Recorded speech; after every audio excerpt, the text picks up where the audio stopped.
Hey, there's Julie. Hi, Julie. Good to see you. Oh, good to see you. Paula's hiding behind her camera today. Hi, Carola. There's Carola. Carola. Hey. Woke me up. I'm sorry. What? Oh, you're so funny. Hi, Paula. Hi. Hi, guys. Excited to be here. Good. We're happy to have you. Thank you. You know, Hi, and Carola.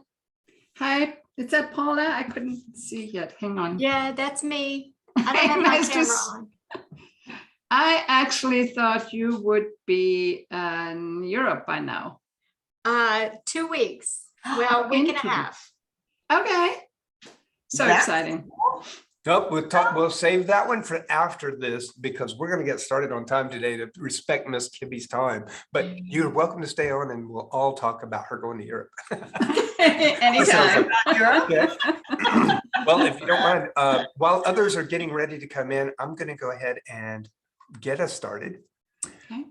And good morning, everybody. My name is Brett Augustine, a business advisor for North Central Texas Small Business Development Centers, which is the leading provider for assistance for small businesses.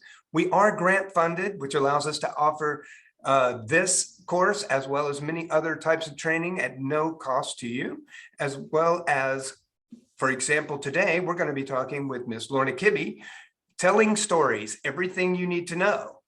And for those of you who don't know Miss Kibbe, allow me to give a brief introduction. She is a conference speaker for the ASBDC, as well as 10 years experience working at the SBDC Florida Gulf Coast University. And she's considered, and I have to say, she is definitely a leadership expert. And we're really happy to have her today because telling stories is everything. And we need to know everything there is to know. So Miss Kibbe, if you don't mind, would you please roll us into this fun day? I will. Hi, everybody. Glad to be with you again. You know, this is part of a series that we've been doing on amazing presentations. And this is the 5th one. And at the end, I know Brett's going to tell you how to access all the ones before this, because this has really been a very in-depth, complete, and amazing series on how to do presentations. So there's a lot of information here. I'm happy to share today's with you on telling stories because, you know, as Brett said, you know, my thing is really leadership and management. And can you believe that this has become one of the most used management strategies, telling stories? It's so popular right now. And I love when I go into an organization and I hear that they want to work with their leaders on telling stories, because what they're realizing is that they can communicate to their employees values and expectations by telling the story of how they're handling things, or having a story about an ethics dilemma and how it was handled, or telling a story about a terrible crisis at the organization and how they solved it. Think about all the lessons that can be learned through that story. It really makes sense when you think about it. I'm going to share my screen. And yes, I'm going to knock you off, Brett. Here we go. All right, so today we're going to talk about stories, and I want to start by just telling you a story that happened to me. I went to a workshop on stories. I went to learn specifically how to be more effective in telling stories.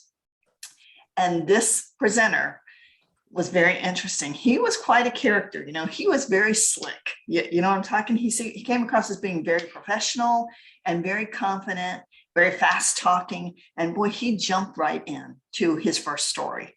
And he told story after story after story. I was mesmerized. The stories were so interesting and so good. I couldn't wait to hear the rest of his stories because they were just great stories with really, really great points. I was into it. I mean, I was sitting there, I was just enjoying it so much. But I was absolutely shocked when he suddenly said, "Okay, thank you for being here, and I hope the rest of your day is great." What happened? What happened? Wait, has the time really gone by? Yeah, the time had really gone by. But I felt tremendously upset. I would even say angry, because he didn't tell me anything about how to tell a story.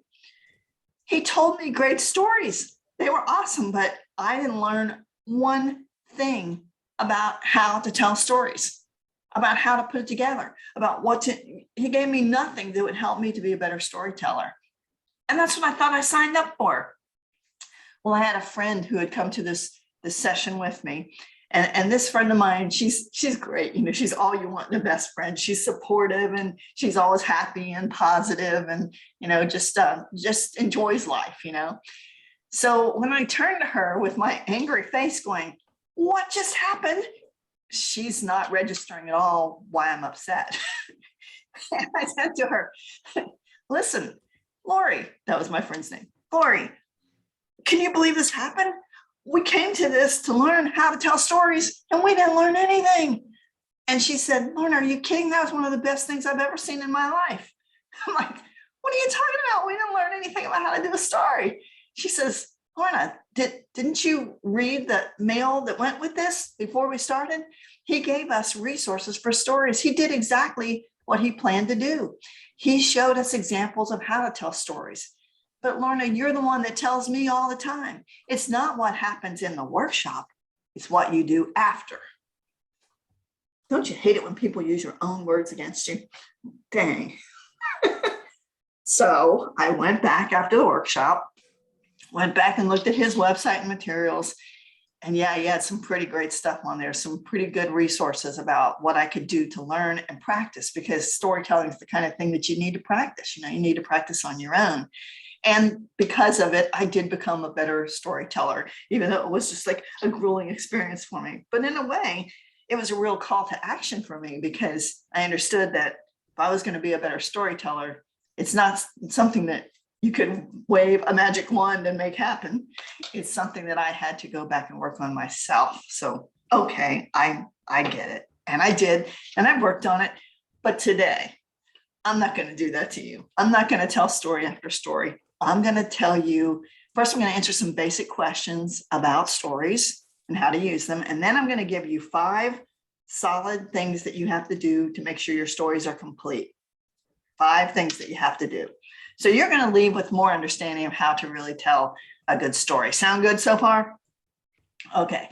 So the first question you have to ask whenever you're preparing for a story is, what is your message? That's the first question. What is the message? What message are you trying to deliver? Have you ever seen somebody tell a story that really had nothing to do with what you were talking about? And at the end, you were like, yeah, that was interesting, but what? That's how I thought about the whole workshop. Yeah, all the stories were interesting, but what? You know, so think about your message first. That's the important thing, is what's your message? Because the way you put your story together depends on what message you're trying to deliver. For the example, the story that I just told, my message was, learning is not something that you can spoon feed. It's something you have to do for yourself. And sometimes it's really messy, as you can see from this picture. And that's what happened with me with that workshop. It's like, it wasn't something that they could just say, here, you're a good storyteller now. It's something I had to go back and work on myself. And I tell everybody that in almost every session, you know, I talk about that message, that it's not what happens in this workshop, it's what happens after the workshop and what you do with it. So that was the message in that story. Another big question is, when do you tell stories? When's the best time to tell a story? Well, stories are pretty good in a lot of different places. They're great openers. And I often do a story right at the open or really close to the open, because it's engaging and it gets people interested and it helps people to start thinking about your content. As long as your message is right, as long as you've thought about your message, it's a great way to just transition right into your presentation. It's also a great way to close. People love stories at the close. It's great for opening. It's great for closing. It's great for transitioning. Remember that a story serves, and you may remember this from one of the previous sessions if you were there, as an anchor. And an anchor is a memory tool. It's something that people will remember. It's not likely that somebody's going to walk up to me 2 years after they've been in one of my sessions and say, oh, Lorna, I remember that point you made, point number 4 about this. But they're going to say, Lorna, I remember that story you told us about. And and that will help them to connect the point. So stories can be really useful in anchoring your points and helping people to transition maybe to your next point. There's lots of places for stories to be used. They can be used throughout, as long as the message applies. And a lot of people ask me, well, what story do I tell? And the answer is tell your story. That's the answer. Whether you realize it or not, you tell stories every day. Things happen to you every day that are story worthy. Okay. Like you go home at night and talk to your significant other about your work. You tell them the story of what happened today, right? You talk to a coworker about what happened, this encounter with a customer. You're telling them a story of what happened with that customer. You're really telling stories all the time. And what you want to do is draw from your own stories those things that apply to your message and use those. One of the things this makes me think of, who is so funny, I had this friend named John, and John, when I first met him, was less than 1 year old. He lived next door to me for several years. And when he was about 5 or 6, his mom used to take him to the movies. And he would come to my house after the movie and tell me the story of the movie. And it was extravagant and long and detailed. It would go on for a very long time for a 6-year-old. He would tell me the whole story. And his mom would say, thank you so much for listening to him because he's driving me crazy. He wants to tell every detail. He goes on and on and on. I said, he's a storyteller, Don. He's a storyteller. Do you know what a great gift that is? That he can watch something, that he can read something, that he can come back and tell you the story. I thought that was pretty great. So stories are everywhere. You have stories in your life every day. So that's where you get your stories. Those are the stories to tell, your own. You can tell somebody else's story, sure, by saying, I have a friend, and this is what happened to my friend. And you can make it your story in that way. But stories are real and they're all around you. The reason this one is particularly interesting to me is because when I first started in this business, I didn't know what stories to tell. And I actually found a document when I was doing some research for this to go back in my files to see what I had collected. I actually found a document of stories that I got off the internet that I was considering using because I didn't know what story to tell until I realized it's my story. Those are the stories to tell. So that's the story you tell. And people want to know this, how long are the stories and how many stories do I tell? The point on this one is, it depends. I don't have a solid answer. How long should your stories be? Long enough to get the entire message out. You can't leave your listeners wanting to know the rest and not tell them. That's very difficult. Like if I had the story that I told you about going to the seminar, if I had stopped after, I was really upset because I didn't learn about how to tell a story. If I didn't tell you what I did as a result, what was next, I would leave you hanging. So I have to take the extra time in that story to complete it, right? So some stories can be told in 30 seconds. Some need 15 minutes. You have to think about how long do I have here? What's the attention span of my audience? How many stories am I going to tell? Because it could get, too much, could get to be too much. So I don't have a definitive answer for you, but I will say that what I'm finding in most of my presentations today, the shorter the better, because people just don't have that long attention span unless it's a really engaging story, where they're on the edge of their seat. If you can do that, cool. But mostly we need to keep them a little shorter. And how many stories do you tell? Again, it depends on how long your presentation is, how many main points you have. You might find yourself telling kind of a longer story in the opening and a 30-second story for each point to make that anchor. And then maybe a short story at the end. It just depends on your presentation, what your message is, and what you're talking about. So sorry, I don't have a definitive answer on that one. I think really the big question is how. How do we tell a story? How to tell a story. And this is where I'm going to come into talking to you about the major things that you have to put together in any story to be able to make it meaningful to your audience and effective for what you're trying to do. So the first thing I want to show you is something kind of interesting when we talk about storytelling, how simple it can be. You guys have heard of Ernest Hemingway, right? Ernest Hemingway, and you can Google this because there's some controversy about how much of this is true, but I want to believe it's true because I see it over and over. He was once challenged to tell a story in 6 words. Have you guys ever heard this before? He was challenged to write a story in 6 words, and he did. And the story that he wrote was For Sale, Baby Shoes Never Worn. Oh, yes. Oh. For Sale, Baby Shoes Never Worn. That was his whole story. The crowd went wild. They thought it was a great story. Because think about it, it really challenges you to use your imagination to figure out what happened. Why were these baby shoes never worn? Why are they selling the baby shoes? Did something terrible happen? Was it a tragedy? Or maybe the baby just never wore shoes. What happened? So it puts you on the edge of the seat in all these 6 words. So I thought that was really interesting. So a story can be really short, depends on what you're trying to get across. The first time I heard about this was I saw an article in the newspaper, and the article was about a middle school teacher who had a class of students that went to Washington, D.C. on a class trip. And that was her assignment for them when they came back. She challenged them to use Ernest Hemingway's example to write the story of their trip in 6 words. It was hysterical. I'll show you a few examples. 2 beds, 3 people, too small. But wait, kids need food too. Long hours, long trains, long faces. Now remember, these kids were from Florida, okay. Too cold and windy, need Starbucks. Long cold walk, can't feel face. Quentin really enjoyed this trip, seriously. So those stories, 6 words, right? And they're great. They really give you a picture of what went on. Just from those stories, we have a really good picture of their trip to DC. They were cold, they were hungry, they had to share meds, they were not comfortable, but Quentin still had fun. Don't you love it? So the overview of any story, what has to be in any story? These are the 4 things. This is like the overview when you're telling a story. I had to stop and look at chat. Thanks, Julie. Who's in the story?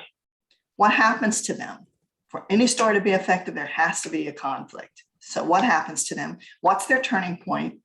And what's the result? This is the overview. Any story. Who's in it? What happens to them? What's their turning point? What's the result? And what I thought was interesting was I wondered if I could take some of those 6-word stories and see if they fit this overview of a story. So let's look at a couple of examples here that I pulled out. 2 beds, 3 people, too small. 6 words. Who's in this story? The kids that wrote it, right? What happens to them? They have to share beds and they don't have enough room to sleep. What is their turning point? Well, that's going to be when they get home and realize how good it is to have their own bed. And the result was it was uncomfortable for them. They had a hard time sleeping. But wait, kids need food too. Who's in the story? Kids. What happens to them? They need to eat. They're hungry. What is their turning point? That's going to be when they get food. And the result is, better get those kids some food. They'll feel better. Too cold and windy, need Starbucks. Who's in this story? The kids who wrote it. What happens to them? They're freezing. They need something hot to drink or they're not going to make it. Their turning point is when they make it to Starbucks. And the result is now they're okay. Right? 6 words. And we still have the complete overview of the story. Isn't that fascinating? So it is possible to make your stories really short.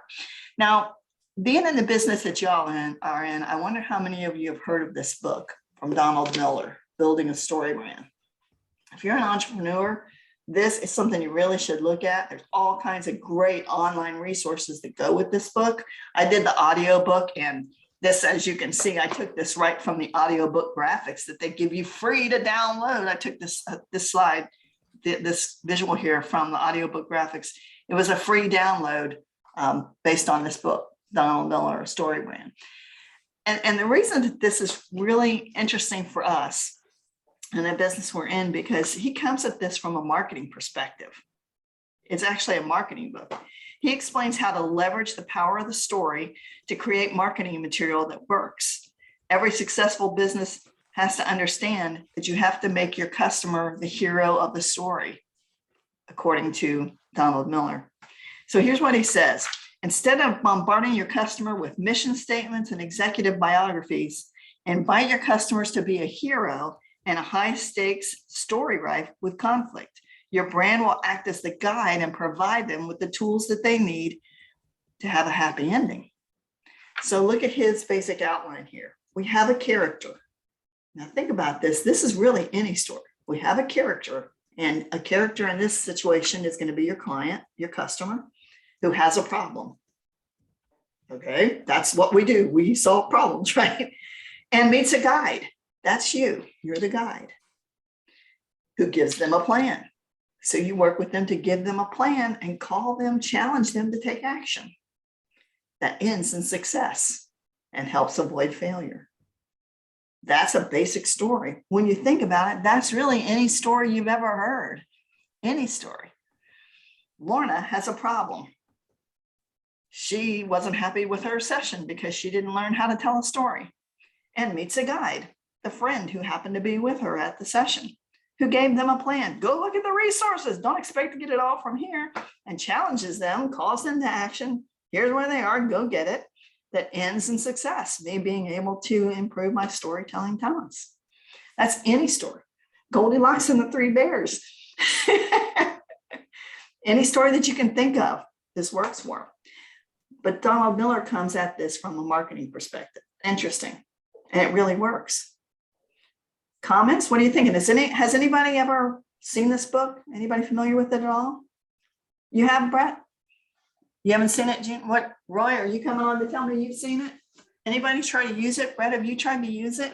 Yeah, actually, many times when I was the director of sales for a company that I worked for, this was one of the classes actually I attend. The person such as yourself presenting was utilizing some of these techniques to tell us about branding in particular, how to make your brand work for everybody else, for your clients, I guess I should say. Right. So tying it all in. But yeah, it's great. I love it. And Thank you. How did you put this in one slide? I've never seen that. That's great. Well, remember our session on PowerPoint slides? Right. But this is a good map, is my point. Yeah. Well, that's the map created by Donald Miller. And I went to his site, Audiobook Graphics, and I did that little screen clip and put it on my slide as a picture, like we learned in the PowerPoint class that we did. So yeah, so I like this because this is really any story, and that's Donald Miller's point. I went through the whole thing online. They give you a tool that you can use to help you market your brand. It was really helpful. But the reason I wanted to show you this is because I want to show you this is the basis of any story. But when you start looking at storytelling experts, and I looked at a lot of storytelling experts in my study. I don't know if you've heard of any of these. Doug Stevenson is a master storyteller, Kelly Swanson, Craig Valentine. There's several other master storytellers that I have access that I've talked to. And this is what I came up with that I think we need to make sure is in our stories. These are the 5 main components. And I'm going to discuss them with you one at a time. We're going to go through them one at a time. This is what we have to have for every story to be effective. First, we need a character, and we need a conflict, a cure, a hero to come in, right? There has to be a change. And then we have to tell them what happened, the carry out message. What's the moral of this story? So let's go through these one at a time. You ready? Okay. So here we go. The characters. First, there have to be characters. It's important to let people know who are the characters in the story. Who are we talking about? Remember, we're people, we relate to other people. So the story always begins with a character who wants something. And we need to describe to our audience who is that main character. What's the story about?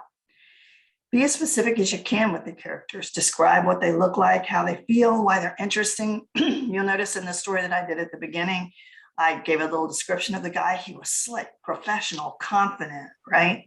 I talked about my friend. She was high on life. You know, she was excited about everything. And so I tried to describe in a little bit of detail about the characters and how they played into my story and why they were related to my story. So I am having a little throat thing here all of a sudden, not sure why. One really important thing about your characters that you need to think about is who's the hero. Remember, Donald Miller says, there's a customer who has a problem. A hero comes along and helps them. Who's going to be the hero? The mistake that a lot of storytellers make is they make themselves the hero. Who is the hero? Me, Now, I could have told my story as if I were the hero, but who was my hero?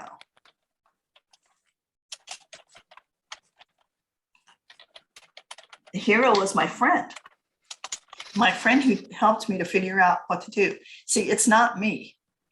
It's not me. I'm not the hero of the story. It's always going to be you. And we've talked about this in other sessions about how we make everything you focused. Somehow I have to make the audience feel like they're the hero or somebody else is the hero. Why is this important? Because, well, any of you know any know-it-alls? Where everything you listen to is because they did this and they did that, and they're great and they know all this, and that gets old really fast. We don't want to be Batman. We want to be the butler. He's the hero, right? We don't want to be James Bond. You want to be Q. It supplies him with all the wisdom, right? You don't want to be Skywalker. Be Yoda. So it's really important that you don't come out with your stories making yourself the hero of all these stories, because then it just sounds like all you're doing is bragging about yourself, and that's really a turnoff. I've lost interest in stories because, here's this person telling me the great things they did. Oh, please. You got to find a way to turn that around so that you're not the hero. Be the guide. You want to be the guide, especially to your customers. And that's a lot of what Donald Miller is saying. You want to be the guide, not your customer's the hero. You are the guide. Okay. Your audience is the hero. You're the guide. Okay. Next thing is conflict. Our main character has a problem. This is a really important part of a story, because if there's no conflict, what's the point of a story? Right? There has to be a problem. And the thing about this is actually our hook. This is what's going to keep people really interested in what we're talking about. Our main character has a terrible, awful problem, and we feel it. We have to feel it with them, the emotion of it, how awful it is. Oh my gosh, what are they going to do? Think about any movie you've ever been to. Actually, it's kind of a bummer, because any good story, any movie, there's always going to be a problem. You start with this great love story of these two people, they fell in love. First sight, it's going to be wonderful, but that story is not going to end until they have a problem and we solve it. Otherwise, what's the point of the story, right? So they have a problem. So here's some tips. Make it as awful and bad as you can. You want people to be going, oh no, that's terrible. How are we going to solve it?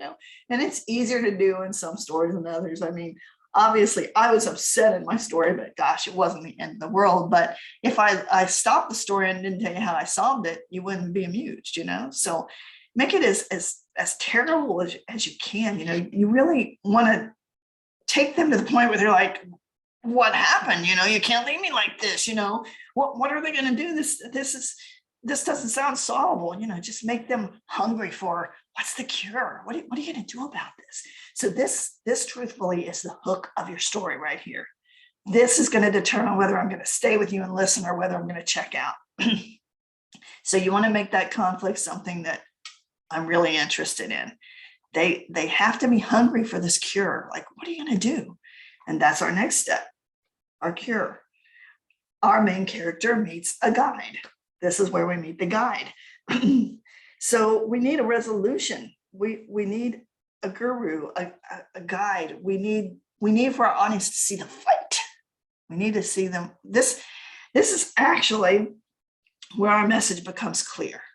This is where they go, oh, I'm starting to see this. The point is, I'm not going to learn everything I need to in 1 hour. I'm going to have to go out and work on it myself. In any story, this is where the message starts to come through because there has to be a change. And the guide is going to give them a plan. So there's going to be some kind of a change. We have to help them to see how we're going to overcome these barriers. understanding what the emotional change is, what changes in the person, what makes them change their mind about what they were going to do or about what they see or believe. This is where great sadness turns to great joy. This is where great fear turns to extreme bravery. You know, those movies where, or those stories where you have this person who is scared to death and all of a sudden a hero comes in and says, you can do this. And then all of a sudden they do something amazing, right? This is that point in the story. The question is, have you answered all the questions in the mind of your audience? You have to take them there. You have to help them to see why the change occurred and what caused that change to occur in your hero. Because this leads to our call to action. This is where you want them to carry out a plan. So you challenge them to take action that will help them to avoid failure. You know, as Donald Miller says, this leads to success, not failure. Because we all want a happy ending, right? We all want a happy ending. So hopefully we get a happy ending. Now, the truth is we don't always get a happy ending. But if you've ever been in a session or in a situation where you've been told a story and it leaves you with great sadness, that's a pretty awful place to be. And in most presentations, you don't want to leave your audience like that. You don't want to leave them in a state of sadness. You don't want to make them feel bad. And everybody died. The end. So you have to choose your stories wisely. Okay, so I thought what might be interesting for us at this point. Well, before I go to this next demonstration, let me just stop and see if there are any questions. Let me see what's going on in chat. Question later, if I am presenting to take credit, would I also make the audience as the hero?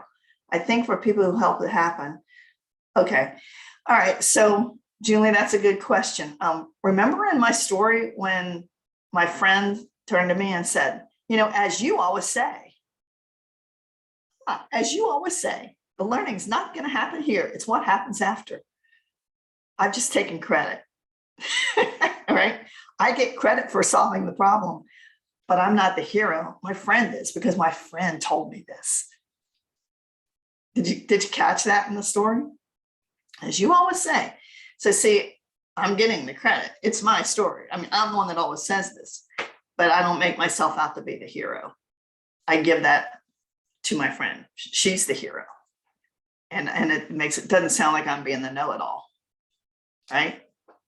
Good question. Do we have anything else right now? Any other questions on just that basic format?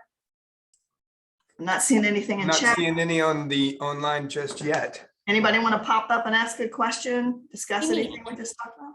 I have one. About the call to action, you mentioned that you don't want to leave the people with great sadness. And I would think that because I do a lot of communication around change management and stuff like that. So I do leave people with a little bit of anxiety because people would be feeling anxious about change. What's your recommendation on how I can make it better? Tell a story about a big change that you already have successfully overcome. You know, this isn't the first time we've had big change. Remember last year when we completely redid our org chart? Let me tell you how that worked. You see, there were all these people who were involved in making the decisions, all these characters, right? And the conflict was that we were changing everything. Some people lost their jobs. We put together a committee of people who served as our heroes. They came up with the decisions. You see what I'm saying? I'm just making that up, but you tell them the story about how you did it before, and now we're in a really good place. This is another change. That's okay. I'll be telling this story in another year. I'll be telling this successful story in another year. We can do this. Well done. Well done. And that was off the cuff. Nicely done. Thumbs up. Yeah, but Julie, that's what I was saying before when I was talking at the beginning about how excited I am about storytelling in organizations, because this is exactly what's starting to happen. And I love it is organizations are using their own stories to explain their success, you know, and to inspire their people. Like, this is how we handled it. This was good. This is how we want to handle it. You know, these are the values we believe in. This is what we want to do going forward. So thanks for that question. That's a really good example. Okay, I'm going to go on with the demonstration unless anyone pops in. All right. So we're going to try this. We're going to have a story time. And we're going to talk about a story. Do you guys remember this story? Anybody remember the story? I thought since it's getting close to the holidays, this could be an appropriate story. This isn't a Christmas story. I'm not sure why it was ever given out as a Christmas story. It's just a story of a guy named Scrooge. Remember Scrooge? And this whole thing he went through where he had the ghost of Christmas past and present and all this to learn an important lesson. So let's see if we can apply those things that we talked about to the story of Scrooge. And I chose this because this thing was written like when in the 1800s and it's still like on the bestseller list. I thought maybe most of you had heard the story of Scrooge. So let's go through the 5 components of any story and let's see if they're in this story and see if we can identify them together. Okay. All right. So the first thing we had characters. You remember the characters from Scrooge? First there was Scrooge. He was the main character, right? Then we had his friend Bob Marley, who was a ghost. It wasn't Bob Marley. I keep saying Bob Marley because of Bob Marley. Jacob. It was just Marley, I think. Jacob Marley. He was the ghost, and he's the hero in the story because he's the one that helped Scrooge to see what he had to do to make a change, right? And then we had poor little Tiny Tim. I heard a comment. Then we have poor little Tiny Tim, who's in the story, I think, because he's cute. And it gives us a little bit of inspiration, right? But you'll remember in the story that Dickens went through very long descriptions of every character, explaining how they looked. We've had a lot of visuals on the characters through the years, but in the actual book, he was very good at talking to us about the characters, the characteristics of each person, and how they fit into the story. So there were characters, and we learned the characters. The hero was Scrooge. The hero was his friend Jacob, who was a ghost, and our main character was Scrooge. So first we have our characters, and there's a conflict. Our main character has a problem, right? A big problem. What was his problem? What was Scrooge's problem? He needed money. He was like all about holding on to all of his money. He didn't understand the value of sharing anything with anybody. He thought really just being, alone and old and crotchety and rich was just a fine thing. And he didn't have any understanding of the value of sharing with other people.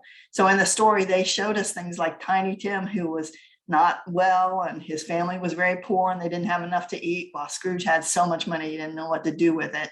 So they were kind of setting him up for this conflict to say, you have a problem, even though you don't know you have a problem, right? So that's our conflict. And then what's next? The cure. So we have this hero, the ghost of his business partner who's passed away, Jacob Marley. Our main character meets a guide, Jacob Marley.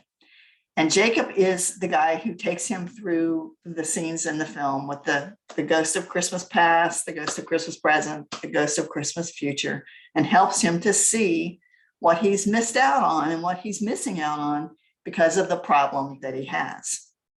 Classic, right? Next, we know we need a change. The guide gives him a plan, just like in Donald Miller's story ran, just like in everything that I've been telling you about the major components we need in a story. So we need a change. He needs to be able to give back.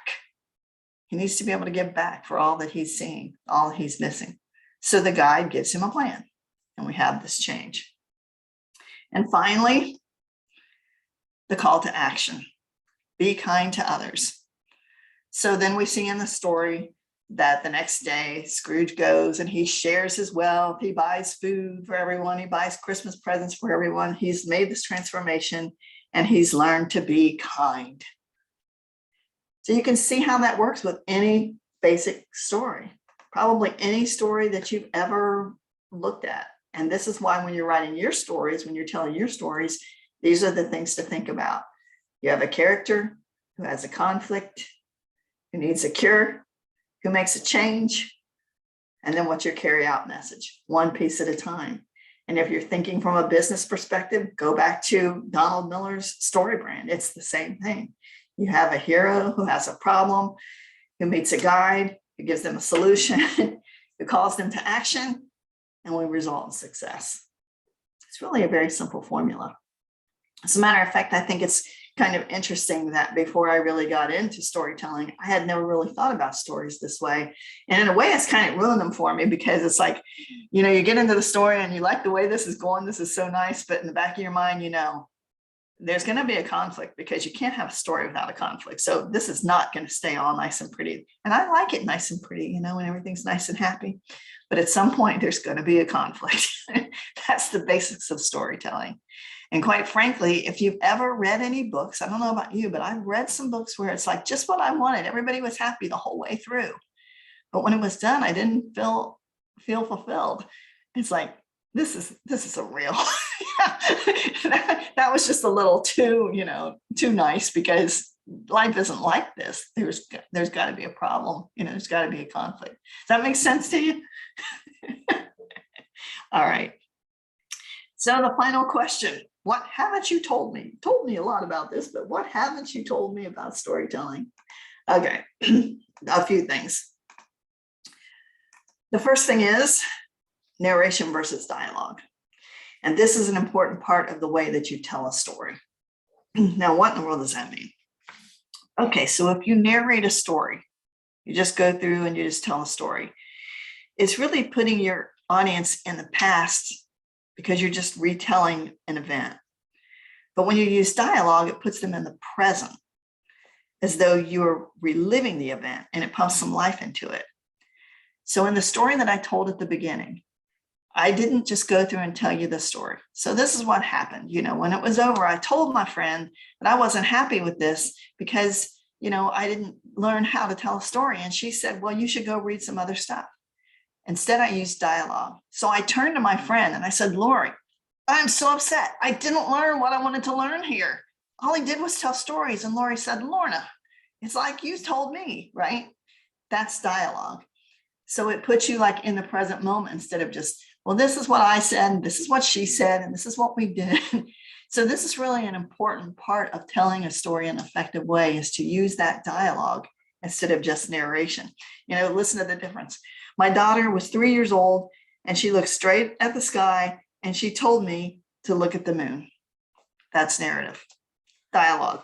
My 3-year-old daughter looked straight at the sky and said, oh, Mom, just look at that moon. Hear the difference? Which one is more compelling? Listen again. My daughter, who was 3 years old, looked straight at the sky and told me to look at the moon. My 3-year-old daughter looked straight at the sky and said, oh, Mom, just look at that moon. Hear the difference? That's narration versus dialogue. So that's a great way to really be pulling your audience in. Remember, you're trying to pull your audience in as you're telling the story. So use that technique. Use dialogue and not narration. Narration is just the retelling of something. You want to make this good. You know, you really want to even use the space around you when you can. Like, it's harder to do on Zoom for sure, but using the space around you.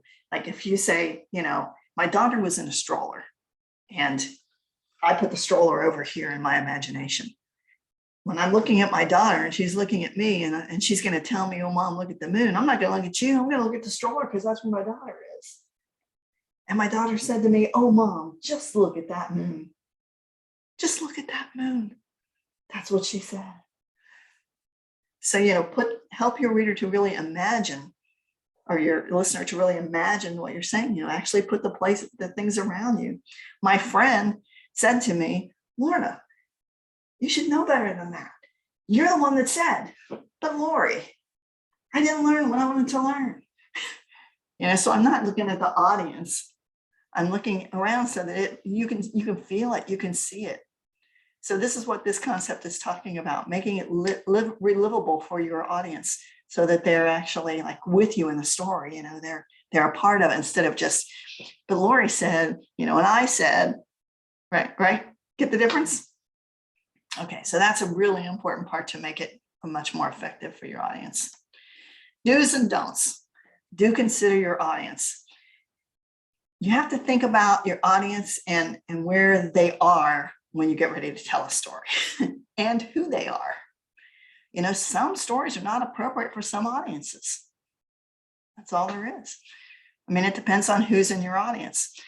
Sometimes when I can, before I tell a story, I try to, like if I'm going to talk and they're having a meeting, I'll go to the meeting early so I can kind of listen and see what's going on.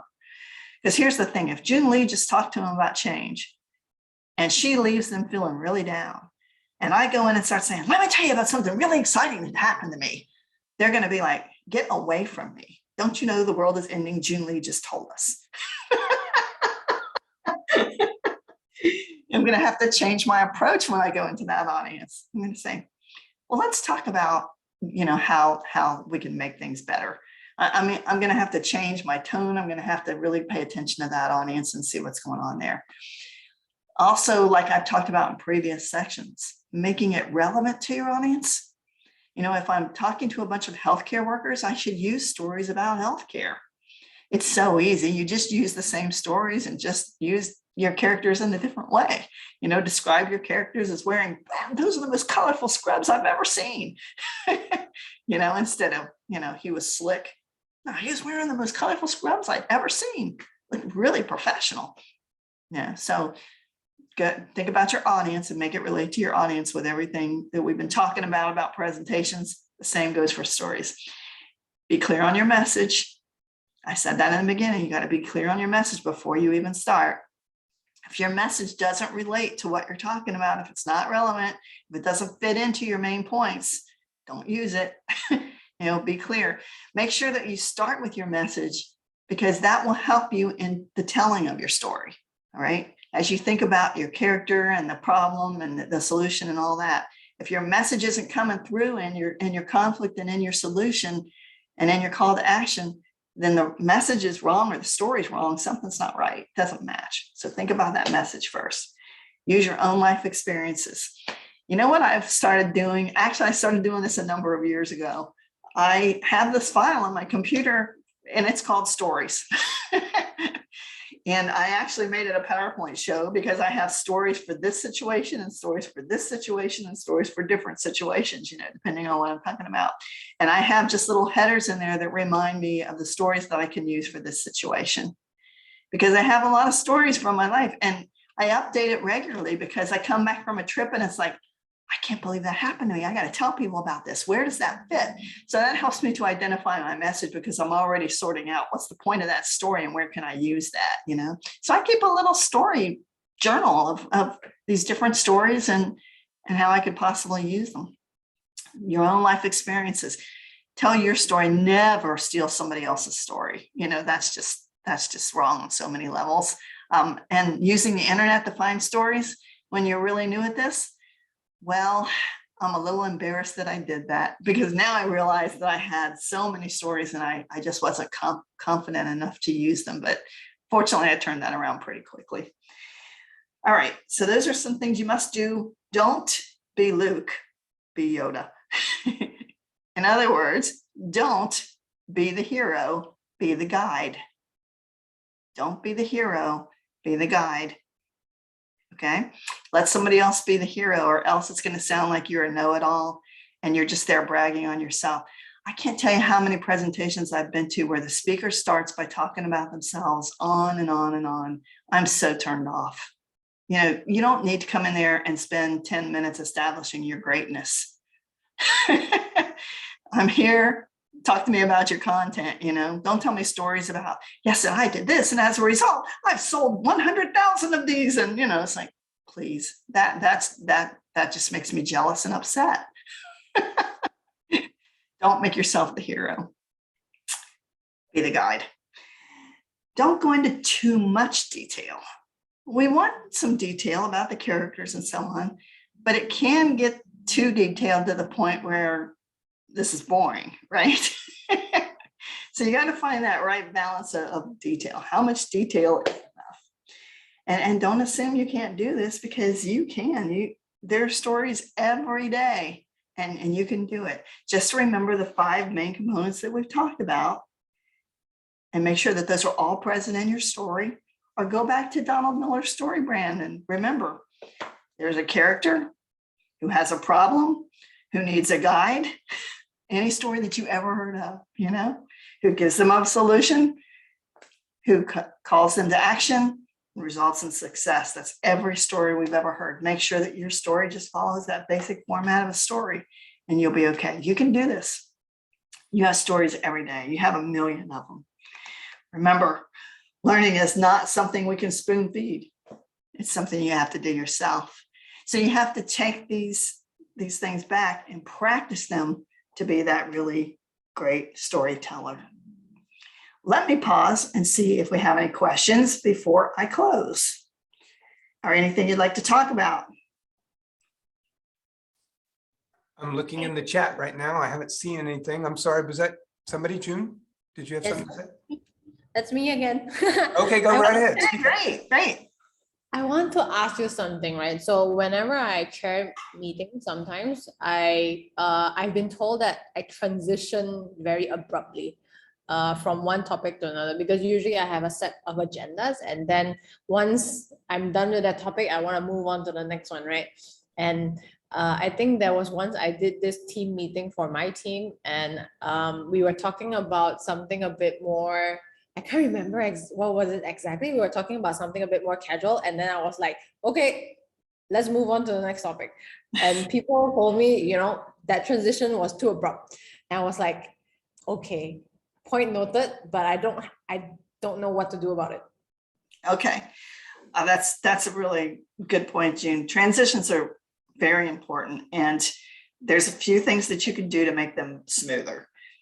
One thing that I do sometimes is I set up, we talked about a roadmap before. And today the roadmap were the 5 things that we have to include in every story. And I showed you those 5 things. Actually, let me see, do I have that next? Let me go back and show you that slide. Hold it, there's a tool for this, right? I'll find it. That's not the tool. Okay, we'll just go back. Unfortunately, this is not a demonstration of PowerPoint. Okay, so this was your roadmap, the 5 things. Now, what I struggled with in this one was I struggled with the transitions a little bit, because it's like, I think Donald Miller's story is good. You have a character who has a problem and needs a guide who gives them a plan. So you could use like a slide for each one of these things, which you'll see that I did. I used a slide to introduce character, a slide to introduce conflict, a slide to introduce cure. But I also tried to bury the lead. I'll show you. Hey, look, it's translating. Isn't that cool? Wow, I wonder how I did that. It's one of the new features actually in Zoom. Oh my gosh. That allows for people that can't hear. That's just amazing. It is amazing, isn't it? Yeah, I don't know how to turn it off. I don't either, but I believe it's at the bottom. If you go to your screen right there, the one that's highlighted, yes, to left of that, left. Oh, Yeah, that one. well, that was a neat demonstration of a new thing. Cool. I know it. It's brand new. So thank you for that demonstration. Yeah. Okay, so right here, let me show you this like June. Here's what I did here. Conflict. Our main character has a problem, right? Tips: escalate it, take it to the point, make them hungry for a cure. A cure. Let's talk about that next. See? So I kind of hid it in there like the transition. Sometimes I'll do a whole new, this is step 1, step 2, step 3, but you do have to have a transition. And the reason it's so important is because you have to help your audience to move from what you just talked about to what you're going to talk about next. So you need to give them a minute to reflect on that, so that they understand how the next thing joins together with what you just discussed. All right. So in some of the previous sessions, we talked a little more about transitions too, June Lee. So you might go back and look at some of those recordings that Brett's going to tell you about in a few minutes, because we've talked about how to transition, and that is really important. So I'm glad that you're working on that. It's a really important thing. Okay. Let's see if I can go back to, that's what I wanted to do before. Okay, what else, Brett? Questions? I don't see any there. Go ahead. No, that was just a thank you coming up. If anybody does want to jump in, or they have any other questions, please go ahead and jump in. I wrote a couple notes personally. I noticed when you said about too much detail, I noticed that what happens whenever you get to that point of rambling almost, it loses the story focus. And something that you've said in one of your prior ones that I think is applicable here is if you're trying to see if you're getting too detailed, if you go back and you just simply remember why you're telling what it is you're telling and make sure everything is going that direction, building towards that goal, because that's extremely important. So yeah, I've never heard it put exactly that way, but when you get into too much detail, it just becomes this montage instead of a focused picture. Exactly. They have to be continuously engaged. You know, they have to be like listening to, oh my gosh, this is a big problem. What's going to come next? And then if you go off into that detail world where, well, maybe I have a minute to check my email while you're talking about that, because like, I'm not really interested in all those details. And then you're lost. Right. You've lost them. So yeah, you can overdo it. I've seen people overdo it to the point where it's like, oh, come on, you know, just tell me what's going on. Where they try to stretch it out sometimes too far to like, yeah, okay, I don't care anymore. Right. They got a good reaction, so they continue that reaction, hoping for more. But thank you. No, there's no other questions at the moment. Yeah, you know what, Brett? The one thing I will say on that is that if you're not sure how much is too much, one of the things that I do is I practice just my stories sometimes. You know, it's like before I came on to this session, I practiced that story a few times. Actually, last night I couldn't sleep. I told the story until I fell asleep, told myself a story, you know. If you finish the story and it's like, man, it feels like I've been doing this forever. Ding, ding, ding. That was too long. Why did that take my entire shower to get through that story? That was too long, you know. Let me go back and see if I can tighten that up. So, you know, really talking to yourself out loud, you know, we even have a thing in my house. It's like, hey, I'm going to be talking to myself. So, you know, don't bother me. And I'll go through it. I'll talk about it because I want to hear in my own voice. I want to hear the pace.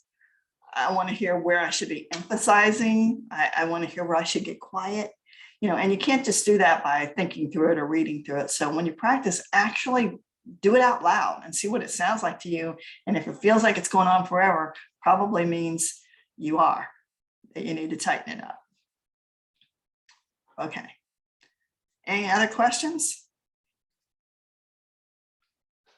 Okay, I wanted to close this session by just reminding you of where we have been, because we have been on a journey with this. And I know that Brett's going to tell you how to access these, but we've talked about design, we've talked about development, compelling content. We did a whole session on mastering your visuals. Today with stories, our last session is on next Wednesday, the 17th, 1 week from today. And this is on delivery. And probably this is my favorite one. I love to talk about delivery, you know, how to actually get in front of people and not be a nervous wreck and do a great job of presenting everything that you've put together. So that will be our last one. The first one that we did was, you know, what you need to do to be effective in presentations, the 5 essentials. And if you've missed any of those, Brett, you can talk to us about how to see those. Also, one more thing, there is a book available, Becoming a Better Presenter, 25 Strategies Insiders Know. You can't order my book, it's on Amazon, and it goes into a lot more depth on all of these things that we've talked about with presentations. Absolutely. With that, I will stop sharing and let Brett talk to you about how you can see the sessions that you've missed. All right. Well, thank you so much, Lorna. And again, we absolutely enjoy everything that you have to bring to the table every time you're speaking. And this has been a great series, everybody. Hopefully now you can see some of the other upcoming webinars. And as I'm going to speak about this, I just want to let you know there's a QR code up in the upper right-hand corner of this, and you can go there and it'll take you directly to all of the sessions that are coming up, as well as we have a YouTube channel that you can go to catch all of the past ones. And if you'll take a time right after this, you're going to get a survey. And if you would take the time to fill it out, you'll get links to that if you want to go back and revisit all. And I do suggest that you do go back to see all of this series from Lorna, because it has been an amazing journey. And I can't wait to the 17th. Well, speaking of that, let's just go right into November 11th. Mission Success Veteran Business Training with Rebecca Schultz is coming up. On the 15th, Financial Negotiations Workshop for Business Owners, also with Rebecca. And on the 17th, as Lorna was telling you, this is going to be the final kick through the field goal post to make the game a winner, delivering your presentation like how to perform like a pro. So I'm looking forward to that. And on the 18th, this is all in November, Driving Business with Email Marketing by Eric Spellman. So as you can see, in November, we have kind of a nuclear power plant of training. Please go there and make sure that you tap into that energy, because we have some of the best presenters ever. And Lorna is absolutely one of them. We constantly get to have, go back one time, get the whole series and get the training from the beginning. She's got her magic wand here. We're going to bring that next week, I hope. Good. Well, this is to make everyone great storytellers. Great, thank you. Well, so with that said, I do want to thank a few people. We are grant funded, of course, and we want to thank the Small Business Administration, the state of Texas, North Central Small Business Development Center Regional Office, as well as North Central Texas College for being our sponsors. They make all of this possible to come to you at no charge to you. Please take advantage of it. And if you have any doubts or needs to speak to an actual advisor, a business advisor about your entrepreneuring ideas, please feel free to go to that same to our website, the Small Business Development website of North Central Texas, and we'll be happy to schedule an appointment. Thank you all for joining us today. Don't forget to check out all of the upcoming webinars on the way out.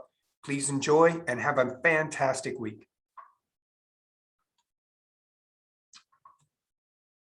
Thank you. Bye-bye. Bye.